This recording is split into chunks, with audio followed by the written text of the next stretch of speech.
Hello, my dear friend. I hope you are doing great. Welcome back to my channel. If you have not subscribed it, please subscribe it, press the bell icon, hit the like button also. Friends, I am here to assist you for the UPSC preparation. Whatever I am providing here, that is the precise study for the UPSC and all the state PCS examination. Friends, do not worry about the preparation because whatever I am providing here, that is the data from the prominent institution. I am providing all the data within the free amount here. Come along with me and reach up to the zenith of your career. Okay friends, let's get started. Today questions. Today I will talk about the 16th video of the economics. Start करते हैं. ये video Hindi and English में रहेगी. With reference to the convertibility of the Indian national rupee which of the following statements is और are correct. Indian national rupee है जो INR बोलते हैं, उसकी कन्वर्टिबिलिटी मतलब वो फॉरेन करेंसी में कितना कन्वर्टेबल हो सकता है नहीं हो सकता, उसके बारे में हमें इनकरेक्ट स्टेटमेंट बताना है कौन सी है. फर्स्ट है there are no limits on convertibility for export of the merchandise from the India. मतलब इंडिया से जो मर्चेंटाइज जा रहा है, कोई चीज़ें हम बेच रहे हैं तो उसके लिए क्या लिमिट नहीं है कन्वर्टेबिलिटी की. सेकंड है there are no limits on convertibility for individuals to invest in the shares in the foreign stock exchange. Foreign stock exchange में कोई कन्वर्टेबिलिटी की लिमिट नहीं है. थर्ड है full current account convertibility will increase imports into India. अगर full account convertibility होती है, current account की बात है ये, full current account convertibility will increase imports to into India. Imports बढ़ जाएंगे इंडिया में कैश से.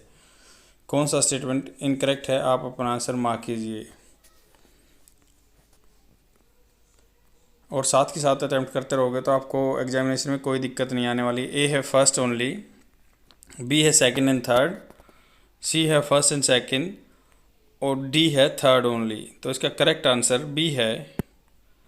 कन्वर्टिबिलिटी क्या होती है पहले उसके बारे में जान लेते हैं. मतलब एक चीज़, एक करेंसी से दूसरे चीज़ में कन्वर्ट करवाना, रुपये से डॉलर में कन्वर्ट करना, ऐसे ही कन्वर्टिबिलिटी बोलते हैं. Convertibility of the currency means when a currency of a country can be freely converted into foreign exchange. Foreign exchange में चेंज हो जाएगी at market determined rate of the exchange. जो market का determine चल रहा है, जैसे $1 70 या 80 रुपये का होता है, ऐसे ही मार्केट डिसाइड करती है, डेली प्राइस रहते हैं ऐसे. That is exchange rate as determined by the demand for the and supply of a currency. At present, Indian national rupee is fully convertible for current account purpose, partially convertible for the capital account purpose. Current account के लिए fully convertible है और capital accounts purpose के लिए partially convertible है. First statement correct है. All export of the merchandise from India come under the current account. जो merchandise है, मान लो उनके एक्सपोर्ट आते हैं, जो भी यहाँ से बिजनेसमैन उनके एक्सपोर्ट जाते हैं तो वो करंट अकाउंट के अंदर आते हैं. From March 1993 Indian national rupee was made fully convertible, no limits for export in merchandise. यहाँ से जो एक्सपोर्ट हो रहा है उसमें कोई लिमिट नहीं है, कन्वर्टेबल कर सकते हैं. सेकंड स्टेटमेंट इनकरेक्ट है. Individual are allowed to invest in the foreign assets shares. जब मान लो फॉरेन एसेट्स हैं उस या शेयर्स में इन्वेस्ट कर सकता है कोई बंदा इंडिया का up to level of the 2,50,000 per annum dollar. It is a limit on the convertibility of the Indian rupee into the foreign currency for the capital account purpose. मतलब partially है, $2,50,000 ही convert कर सकता है, उससे ज़्यादा नहीं कर सकते अगर कैपिटल अकाउंट के बारे में बात करते हैं तो. थर्ड स्टेटमेंट इनकरेक्ट है. Full current account convertibility of the Indian national rupee will discourage import as market determined exchange rates are higher than the official exchange rate. Market determined rate क्या आते हैं, हायर रहते हैं, जो पहले ही decide किया था ऑफिशियल एक्सचेंज रेट से. This makes imports more expensive after the convertibility of the NR. अगर एक्सपेंसिव इम्पोर्ट महंगे होंगे तो आदमी को डिस्करेज करेगा ना कि इनकरेज करेगा. तो इसलिए हम जो फिक्स रेट करते हैं वो कम रहता है, वैसे मार्केट रेट ज़्यादा ही रहता है हमेशा, तो इसलिए ये डिस्करेज करेगा अगर फुल कन्वर्टेबिलिटी होगी तो. नेक्स्ट क्वेश्चन पे चलते हैं. In the context of the 1991 financial crisis, which of the following condition was not put forth to India under the IMF extended fund facility program? क्योंकि 1991 में इंडिया में फाइनेंशियल क्राइसिस आ गया था और हमने IMF से लोन लेना पड़ा था क्योंकि हमारे पास 2 सप्ताह का बस गुजारा करने के लिए पैसे थे. ए है एक डिवेल्यूशन ऑफ रुपी, बी है excise duty to be linked hike, मतलब एक्साइज ड्यूटी हाइक करनी चाहिए। सी है import tariff to the hike, import tariff भी हाइक करना चाहिए। Reduction in the government expenditure, सरकारी व्यय में कमी होनी चाहिए। कौन आंसर करेक्ट है इसका? सी आंसर करेक्ट है। पहले हम जान लेते हैं एक्सटेंडेड फंड फैसिलिटी, मतलब एक्सटेंड होता है बढ़ाना फंड फैसिलिटी, जिस देश की क्राइसिस आ रखा वो आईएमएफ उसको पैसे दें। Under the extended fund facility program of the IMF, countries get external currency support from the fund to mitigate their balance of payment crisis. This support of the IMF comes with the some obligatory conditionalities. कुछ compulsory condition है तभी IMF आपको loan देगा। According to the IMF put forth some condition to in India 1991 में बहुत सारी condition रखी गई थी, जैसे devaluation of the rupee by 22%, devaluate करना अपनी करेंसी को अपने आप ही, तो 22% करना है। Drastic reduction of the peak import tariff, तो हम इंपोर्ट पे टैरिफ लगा देते हैं, उन पे टैक्स लगाते हैं, उनको कम करना है, रिडक्शन करना है। Excise duty to be hiked by the 20%, excise duty को 20% बढ़ाना है। Government expenditure to be cut down by 10% annually, government का एक्सपेंडिचर है कम खर्चा करना है सोशल सिक्योरिटी मेजर्स पे, उसको 10% कम करना है। तो अब आपको आंसर मिल ही गया होगा कि ये हाइक की बात की गई थी। नेक्स्ट क्वेश्चन पे चलते हैं। Trade barrier are the government induced restriction on the international trade, which of the followings is or are not a trade barrier. कौन सा ट्रेड बैरियर नहीं है? नोट पूछा हमें, नोट और ओनली इन वर्ड पे पहले ही सर्कल कर लेना है अटैम्प्ट करने से पहले। तो क्या ट्रेड बैरियर कौन सा नहीं है? Import tariff, import Kota's, subsidies, WTO agreements, advance pricing agreement. तो कौन सा स्टेटमेंट करेक्ट है? आप अपना आंसर मार्क कीजिए। तो इनमें से कौन सा टैरिफ में नहीं आता है, बैरियर में नहीं आता है? ए है थर्ड एंड फोर्थ, बी है फोर्थ एंड फिफ्थ, सी है सेकंड एंड फिफ्थ, और डी है फर्स्ट थर्ड फोर्थ। इसका करेक्ट आंसर बी है। बैरियर क्या होता है? A barrier to trade is a government impose restraint on the flow of the international goods and services. Statement 1 correct है। Tariff क्या है? Tariff is a tax imposed by the government of a country on imports और export of A goods. Besides being a source of revenue for the government, import duty can also be a form of the regulation of the foreign trade and policy that taxes foreign products to encourage or safeguard the domestic industry. Tariff क्या होता है? Tariff होता है कि आप tax impose कर देते हैं आपकी गवर्नमेंट इम्पोर्ट्स या एक्सपोर्ट्स ऑफ द गुड्स पे। इम्पोर्ट जो आपके आयात हो रही हैं या निर्यात हो रही हैं। Besides being a source of revenue, क्योंकि गवर्नमेंट के पास इससे रिवेन्यू इकट्ठा होता है, कर इकट्ठा होता है government. Import duty can also be a form of regulation of the trade foreign trades policy that taxes foreign products to encourage और safeguard the domestic industry. जो फॉरेन से प्रोडक्ट आते हैं उन पर टैक्स लगाने का हमारा एक मोटो ये भी हो सकता है कि हम अपनी डोमेस्टिक जो इंडस्ट्री है उसको बचाना चाहते हैं, क्योंकि हमारे ही प्रोडक्ट बिके अपने एक कंट्री में। सेकेंड स्टेटमेंट इनकरेक्ट है। An import quota is a type of the trade restriction sets a physical limit. मतलब फिजिकल लिमिट क्या है? इतनी क्वांटिटी ही इंडिया में आ सकती है, तो ये बैरियर है into a given period of time, तो ये एक ट्रेड बैरियर है। थर्ड है a common barrier to the trade is a government subsidies to a particular domestic industry. मान लो कोई गवर्नमेंट सब्सिडी देगी तो वो प्रोडक्ट मार्केट में सस्ता होगा, तो ये भी एक ट्रेड बैरियर है। Subsidies make those goods cheaper to produce in the foreign markets, this is results in the domestic lower domestic price. Fourth statement correct है। इसमें WTO agreement bring uniformity in trade policy of the country. WTO के agreement है जो uniformity लेके आती हैं trade policy में and reduce trade barriers.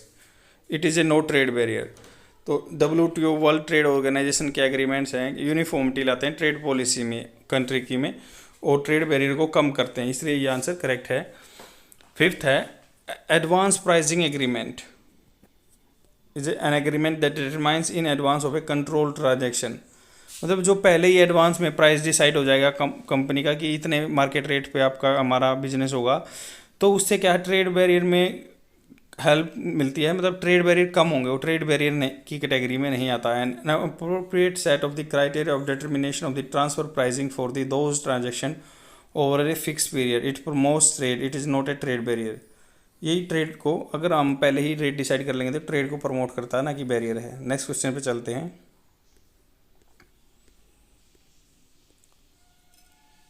Consider the following individuals या company with reference to the rupee strength against the US dollar. First है an engineering graduate who wants to do his master in the USA. कोई engineering graduate है, वो master करना चाहता है अपने USA में। तो इसमें क्या क्या वो क्या चाहेगा कि रुपये की वैल्यू स्ट्रेंथ हो अगेंस्ट यूएस डॉलर या कम हो, क्योंकि वो पैसे ले जाएगा यूएसए में खर्च करने के लिए। तो उसके पास क्या होना चाहिए, कन्वर्टेबल, क्योंकि यहाँ का पैसा तो वहाँ काम नहीं आएगा, उसको कन्वर्ट कराना पड़ेगा। तो वो चाहता कि मैक्सिमम मेरे पास डॉलर हो, तो हमारे क्या कम पैसे में ज़्यादा डॉलर मिले। वो तो ये चाहेगा कि हमारे रुपए की वैल्यू स्ट्रॉन्ग हो। सेकेंड है a young working women in a software firm in the USA remits money to her parents. अपने पैसे घर वालों को पैसा देती है, तो वो क्या चाहेगी। थर्ड क्या है, an export oriented firm in India which has just 10% value addition and all raw material are imported. मतलब रॉ मटेरियल इंपोर्ट किए जाते हैं, बस वैल्यू एडिशन क्या 10% ही उसके में वैल्यू एडिट किया जाता है और एक्सपोर्ट करते हैं। फोर्थ है सॉफ्टवेयर फर्म्स इन firm exporting services. Software company है जो एक्सपोर्ट करती हैं सर्विसेज, उनमें क्या चाहेंगी वो। कौन सा स्टेटमेंट करेक्ट है, जो स्ट्रॉन्ग रुपी कौन सा चाहता है। ए है फर्स्ट ओनली, बी है फर्स्ट एंड थर्ड, सी है थर्ड एंड फोर्थ और डी है सेकंड थर्ड फोर्थ। तो इसका करेक्ट सॉल्यूशन बी है। फर्स्ट स्टेटमेंट करेक्ट है। As a teenager who wants to study in USA desires a strong rupee. Strong rupee चाहेगा क्योंकि let us assume at present a dollar is 70 rupee. If the exchange rate is 50 rupee per dollar then she will get a dollar to the USA in with just 50 rupee. Hence she want to stronger rupee. मतलब stronger रुपी होगा तो ज़्यादा पैसे dollar में वो मिल जाएंगे उसको, तो अपनी वहाँ पढ़ाई इजी करेगा यूएसए में। अगर मान लो कोई लड़की है वर्किंग कर रही है यूएसए में या अपने पेरेंट्स को पैसे भेजना चाहती है, वो चाहेगी कि पैसे की वैल्यू कम हो, क्योंकि वो डॉलर में भेजेगी, यहाँ पे पैसे में कन्वर्ट होकर उनके पेरेंट्स को ज़्यादा पैसे मिलेंगे। थर्ड है the firm is dependent on the import raw material for its manufacturing, moreover its value addition is abysmally low. मतलब वैल्यू एडिशन 10% कर रहे हैं, तो वो चाहेगी कि इम्पोर्ट्स हैं जो वो सस्ते हों। तो सब सस्ते तब होंगे जब अपना पैसा स्ट्रॉन्ग होगा। If wants a stronger rupee to reduce the cost of the import. तो स्ट्रॉन्गर रुपी चाहिए उसको इम्पोर्ट्स की कॉस्ट को घटाने के लिए। फोर्थ स्टेटमेंट इनकरेक्ट है। As for the software companies like Infosys, Wipro and their predominant revenue are through the exports to markets like North America, Europe में जाते हैं इनके exports. As they want weaker rupee to get more rupees per each dollar of the services exported. तो वो चाहेंगे कि रुपए की वैल्यू कम हो, उनको ज़्यादा पैसा मिलेगा क्योंकि उनको डॉलर में रुपए मिल रहे हैं। तो नेक्स्ट क्वेश्चन पे चलते हैं। Consider following statements about the World Bank group. World Bank group के बारे में स्टेटमेंट है। फर्स्ट स्टेटमेंट है the Multilateral Investment guarantee Agency promotes foreign private investment in the developing economics by providing political risk insurance. Second है the decision of the International Centre for the Settlement of the Investment Dispute. जो investment के dispute होते हैं उसके लिए centre है। Are not binding upon the party, क्या इसके जो डिसीजन है बाइंडिंग नहीं होते हैं। थर्ड है International Financial Corporation lends money to private sector companies of its member nation. तो इंटरनेशनल फाइनेंशियल जो कॉरपोरेशन है रुपये उधार देता है प्राइवेट सेक्टर कंपनी को, इट्स मेंबर नेशन को। कौन सा स्टेटमेंट करेक्ट है, आप अपना आंसर मार्क कीजिए। ए है फर्स्ट ओनली, बी है फर्स्ट एंड थर्ड, सी है सेकंड एंड थर्ड और डी है फर्स्ट सेकंड एंड थर्ड। तो इसका सॉल्यूशन बी है। World Bank group is a partnership of the 5 institutions working for the sustainable solution that reduce poverty and build share prosperity in developing countries। मतलब developing country को प्रोस्पेयर करने के लिए 5 इसके भाग हैं, वर्ल्ड बैंक ग्रुप बोलते हैं इसको।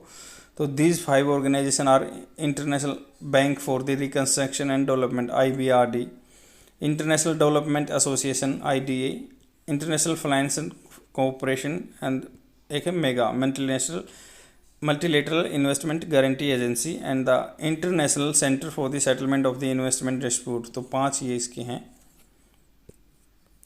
फर्स्ट स्टेटमेंट करेक्ट है। Multilateral investment guarantee agency set up in 1988 increase foreign trade private investment in developing economy by offering political risk insurance. Mega guarantees protects investment against non-commercial risk and can help investor to obtain access to financing on improved terms and condition। तो mega क्या करता है, guarantee देता है non commercial risk के लिए जो हैं, और कैन हेल्प इन्वेस्टर, जो पैसा इन्वेस्ट करता है, obtain access of the finance, उसको पैसा अवेलेबल हो जाए। सेकेंड स्टेटमेंट इनकरेक्ट है। International Centre for the Settlement of the Investment Dispute, जो इन्वेस्टमेंट के डिस्प्यूट है उनके लिए एक सेंटर खोला गया है, तो उसको बोलते हैं सेटअप इन 1966, इससे पहले खोला गया था। Investment dispute body whose decision are binding, हमें याद रखना है कि इसके डिसीजन बाइंडिंग रहते हैं। Parties can voluntarily choose whether to settle investment dispute using ICID route, but once parties agree on this mechanism of arbitration they can not unilaterally with their consent, मतलब एक बार एग्रीमेंट में आ गए तो वो निकल नहीं सकते हैं वहाँ से। IFC international finance corporation was set up in 1956 which is also known as the private arm of the World Bank. It lends money to private sector companies for its member nation. The interest rate charge is commercial but comparatively low. लो रहता है comparatively, हालांकि commercial रहता है। Additional information ये है कि international Bank for reconstruction and development is the largest development bank in the world. It provides loan guarantees, risk management products, advisory services, middle income या credit worthy low income countries, as well as by the coordinating response to the regional and global changes. The International Development Association aims to reduce poverty by providing zero to low interest loans called credits and grants for the programs that boost economic growth, reduce inequality, improve people living condition. Next question पे चलते हैं। तो आदमियों की living condition भी International Development Association help करता है। Next question is with reference to the tele law scheme, tele law scheme which was recently in the news consider the following statement. Tele law scheme के बारे में statement है। First है it aims to address issue at the pre litigation stage, मतलब litigation आप याचिका करते हो उससे पहले। सेकंड है it makes use of common service centre, common service centre आजकल हर कॉलोनी में हर एरिया में खुले हुए हैं, तो इसका क्या assess points in providing legal aid, legal aid provide करने के लिए CSC का यूज़ किया जाता है। थर्ड है the services is available only to individuals living below the poverty line, service क्या है ओनली अवेलेबल हैं जो पॉवर्टी लाइन के नीचे रहते हैं उन बंदों के लिए। कौन सा स्टेटमेंट करेक्ट है, आप अपना आंसर मार्क कीजिए। ए है फर्स्ट ओनली, बी है सेकंड एंड थर्ड, सी है फर्स्ट एंड सेकंड और डी है फर्स्ट सेकंड एंड थर्ड। तो इसका सॉल्यूशन सी है। Tele law has touch a new milestone in October 2020 with 4 lakh beneficiaries having received legal advice under the through common service centre. जो हमारे area में common service centre रहते हैं उनके through legal aid मतलब नए सहायता मिलती है जिसके पास पैसा नहीं है, अवेलेबल नहीं है, क्योंकि पेंडेमिक सिचुएशन वैसे भी जाना टिपिकल था। फर्स्ट स्टेटमेट करेक्ट है। The tele law scheme aims to address issue the pre litigative stage, pre याचिका दायर करने से पहले। It is a service that uses video conferencing facilities and telephone services to connect lawyers to the litigants who need legal advice. Lawyer video call पे litigants जो याचिका दायर करने वाला बंदा है उसको वीडियो कॉल पे बात करते हैं, लीगल एडवाइस देते हैं। This service aims to reach out the needy specially the marginalize and the disadvantage, जो मार्जिनल समाज में जिनको निम्न आंका गया है या फिर वो डिसएडवांटेज पीपल हैं, ग्रुप है। सेकेंड स्टेटमेंट करेक्ट है। Under tele law scheme the Department of Justice Ministry of Law and Justice has partnered with the NALSA National Legal Service Authority and CSC e-governance service India Limited for mainstreaming legal aid to the marginalized community through common service center. It uses common service center as the access points in providing legal aid. The schemes connect citizens with the lawyers through the video conferencing facilities by the paralegal voluntary station at the identified panchayat through the common service center. तो ये common service centre का combine करके NALSA से help provide करते हैं जो volunteer रहते हैं। थर्ड स्टेटमेंट इनकरेक्ट है। The tele law scheme enables anyone to seek legal advice without wasting precious time and money, पैसा भी वेस्ट नहीं होगा और टाइम भी वेस्ट नहीं होगा। The services is free for those who are eligible for the free legal aid as a mention under the section 12 of the Legal Services Authority Act 1987 such as women, children, person with the disability और for all other a nominal fee charge, जो मान लो ladies, बच्चों या disable से अलावा है उनको fees देनी पड़ेगी। नॉमिनल चार्ज हैं, बहुत ही मामूली टाइप में चार्ज लगते हैं इस पर। नेक्स्ट क्वेश्चन पे चलते हैं. With reference to the core investment company which of the following statements is और आर करेक्ट. फर्स्ट है it is a type of the non banking finance company. ये जो है क्या नॉन बैंकिंग फाइनेंसिंग कंपनी है. सेकंड है it invest only in the core industry as classified under the IIP index of the industrial production. Select the correct answer using code given below. तो आप अपना answer mark कीजिए. A है first only, B है second only, C है दोनों ठीक हैं, डी है दोनों गलत हैं. तो इसका करेक्ट आंसर ए है. The concept of the core investment company originated in order to safeguard those non banking finance company which were form for group investment and from stringent RBI regulation. तो non banking financing company क्या है, इनका core investment company originate की गई है safe guard करने के लिए. फर्स्ट स्टेटमेंट करेक्ट है. A core investment company is a non banking finance company. They are registered with in the RBI and have a set size of the 100 crore. Second statement incorrect है. A core investment company carries on the business on of the acquisition of the share security not limited to the core industry as classified under the index of the industrial production. तो ये shares लेती हैं, security बेचती हैं, इनका ये काम है. Holds less than 90% of its nets assets in the form of the investment in the equity shares, preference shares, bonds, debenture. मतलब इसका 90% जो पैसा है वो शेयर्स में लगा रहता है. कोर इंडस्ट्री क्या होता है, economy are the main key sectors in the economy. In India 8 sectors consider the core sectors, जैसे इलेक्ट्रिसिटी है, स्टील है, रिफाइनरी प्रोडक्ट्स हैं, क्रूड ऑयल है, coal, cement, natural gas, fertiliser.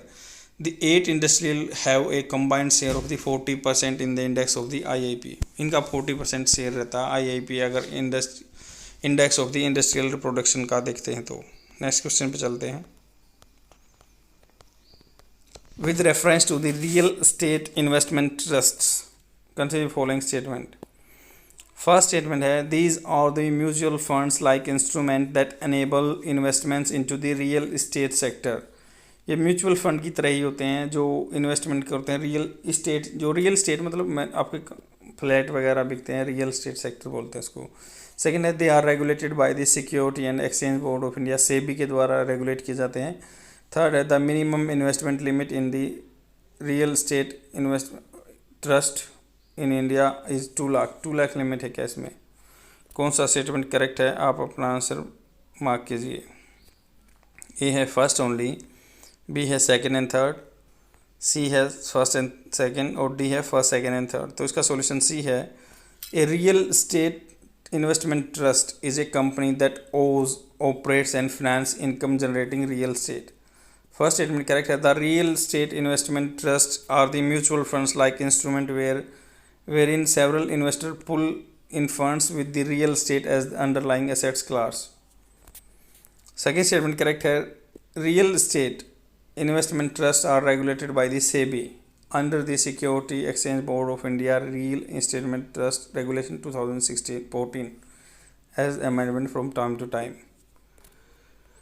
Third statement incorrect है. The minimum investment limit in the REIT for the India reduced to the 50,000 to increase retail participation. Next question पे चलते हैं.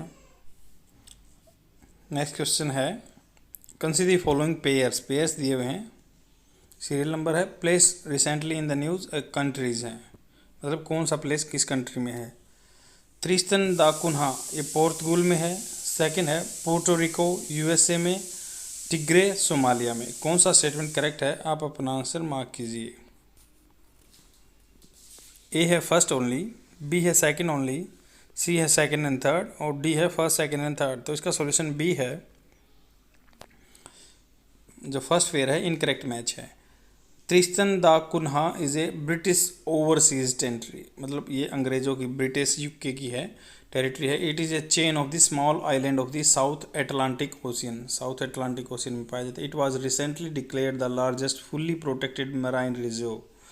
तो largest fully protecting marine reserve ये Tristan da Cunha है.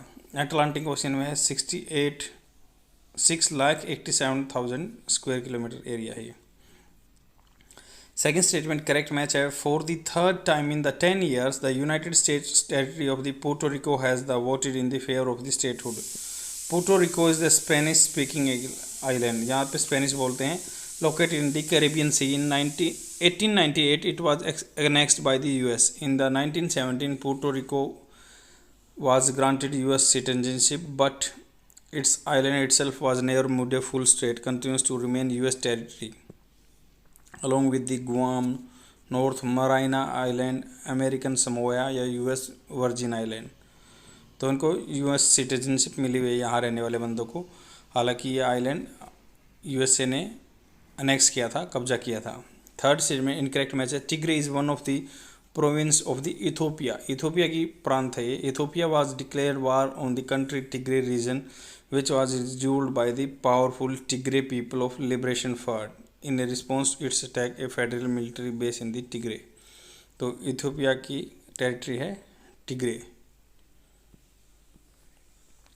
Next question है, with reference to the recommendation of the Santa Kumar Committee on the restructuring of the Food Corporation of India, FCI का जो है फूड कॉर्पोरेशन इंडिया, उसकी statement कौन सी statement correct है, आप अपना आंसर मार्क कीजिए। फर्स्ट है, it recommended an increase in the population covered under the National Food security Act. Second है, targeted beneficiary under the National Food security Act be given 6 month ration immediately after the procurement season है।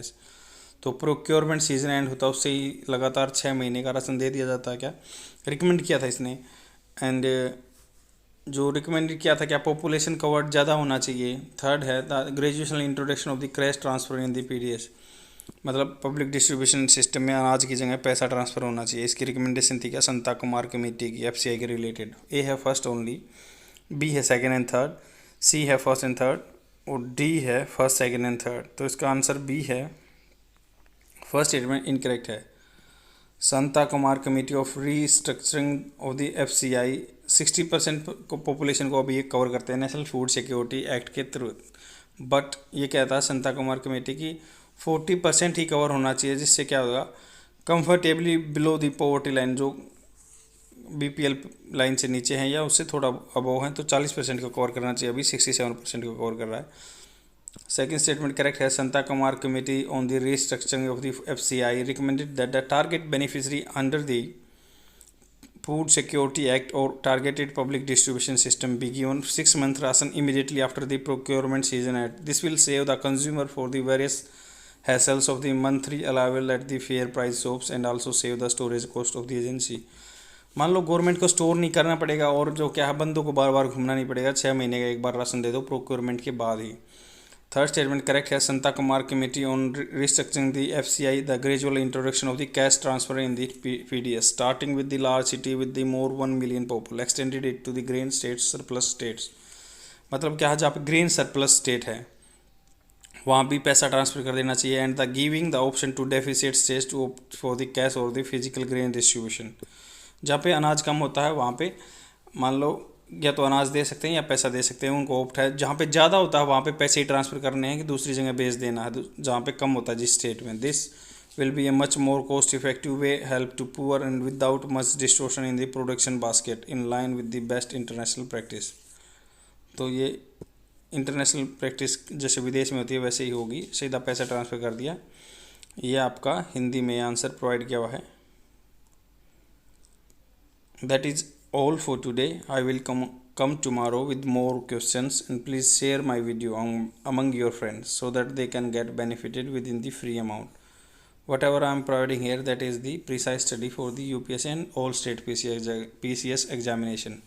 Okay friends, thanks for watching. Bye.